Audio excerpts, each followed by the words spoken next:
I'm going to start with the shape.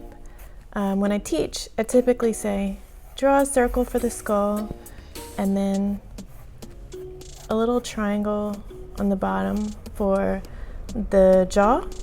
But when I'm drawing, I can just look really fast and already imagine those two shapes put together.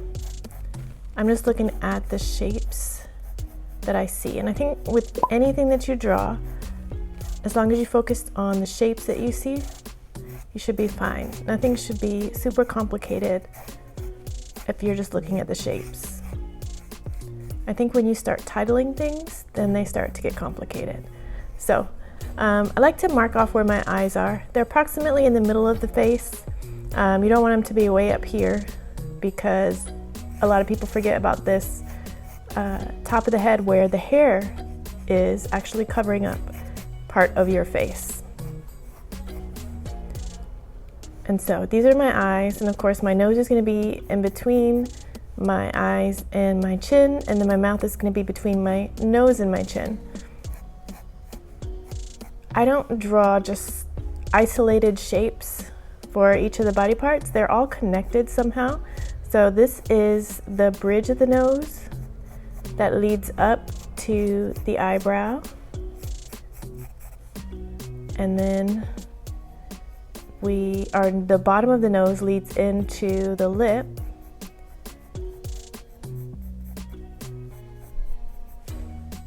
And then there's a little dip right here before you get to the chin.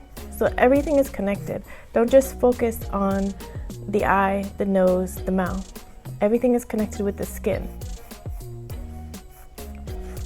Okay, now under the eyebrow,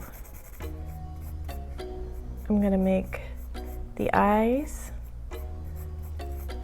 When I'm painting, I'm not super big on symmetry. It is frustrating for me, but I'm putting forth an effort. I like to cover up the eyes or cover the mouth. I don't like to overwhelm myself with symmetry.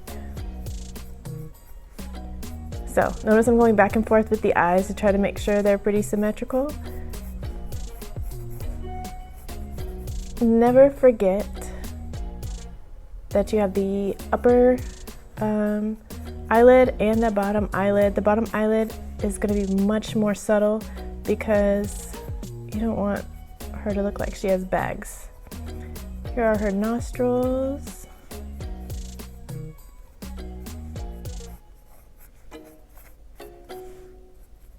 And then her lips, which I practically already drew. Notice I'm drawing super light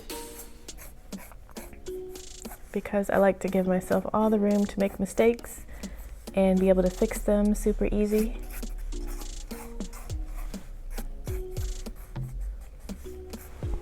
Okay, this is my basic face. I do have my cheekbones here, which are also important, and usually have some kind of shadow here on the sides.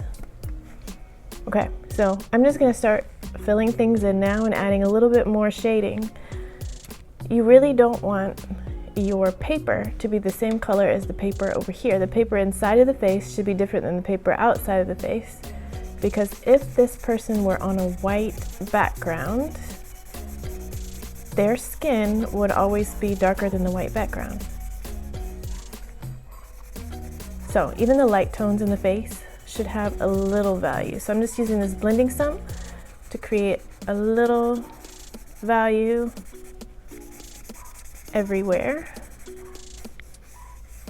Even in the whites of the eyes, it's okay to put a little value in there, because if they were super white, that would be very weird looking in reality. Okay, you don't need big eyelashes, just a really dark line at the top. And then my pupil, which is the darkest part of my eye here, and then I'll leave a little light there. Around the iris is usually a little bit of a darker kind of a line, especially from this far away. And then the tear duct.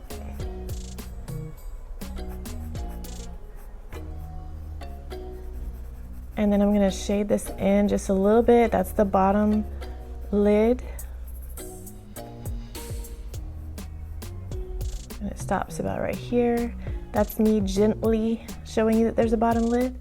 You can usually see these eyelashes a little bit, but they are not coming straight from this line. I moved down a little bit from the edge of the eye and put those on there.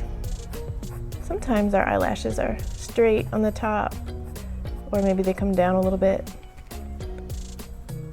And then again, don't forget this eyelid at the top. I'm gonna give it a little shadow.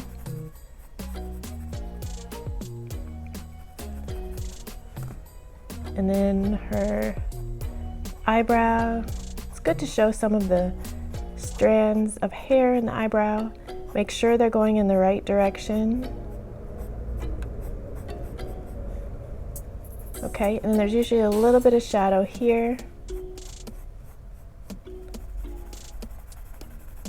Right where the eye turns into the bridge of the nose.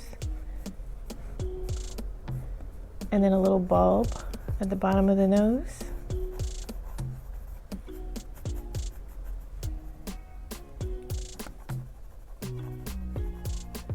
Let's put some nostrils in here.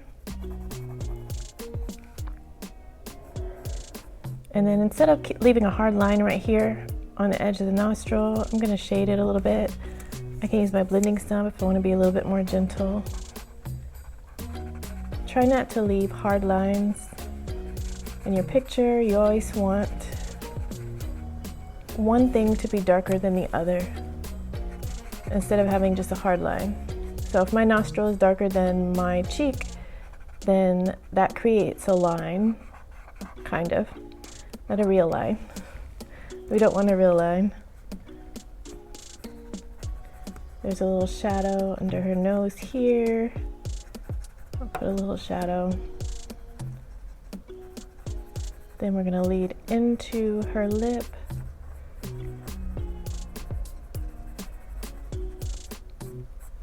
And a lot of times, do not put a dark line on top of the lip or surrounding the lip.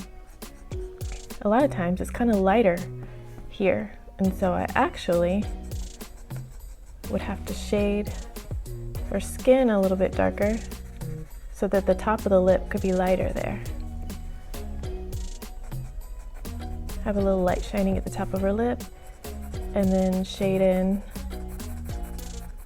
the rest of the top lip.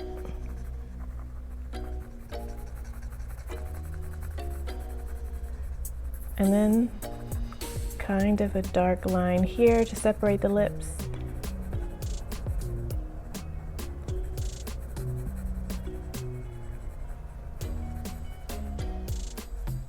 And then the bottom lip is usually a little bit lighter.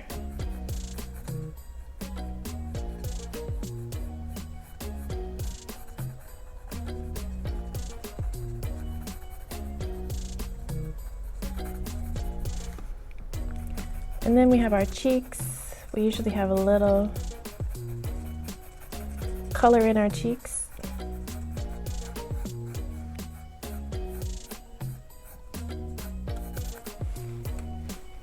I'll smooth it out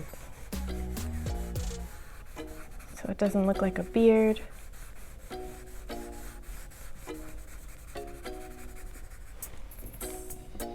Okay, and then either your chin is going to be darker than your neck, or your neck is going to be darker than your chin, or you're going to have a very subtle edge here.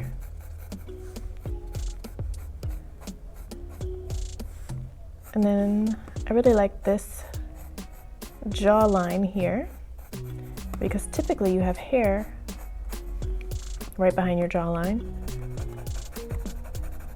And you get to make a nice contrast there by just darkening the hair.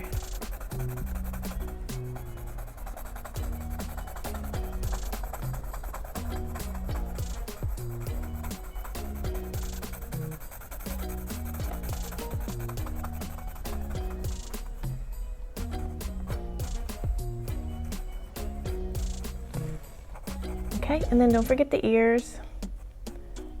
depending on the angle, they line up with the eyes somehow. It could be a little bit above or a little bit below, depending if you're looking up or down on the person.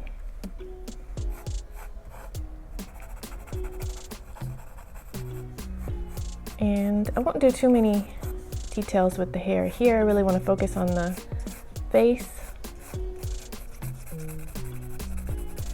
But the hair, because it's dark, is a nice contrast with the face, and it's going to create some nice outlines for me.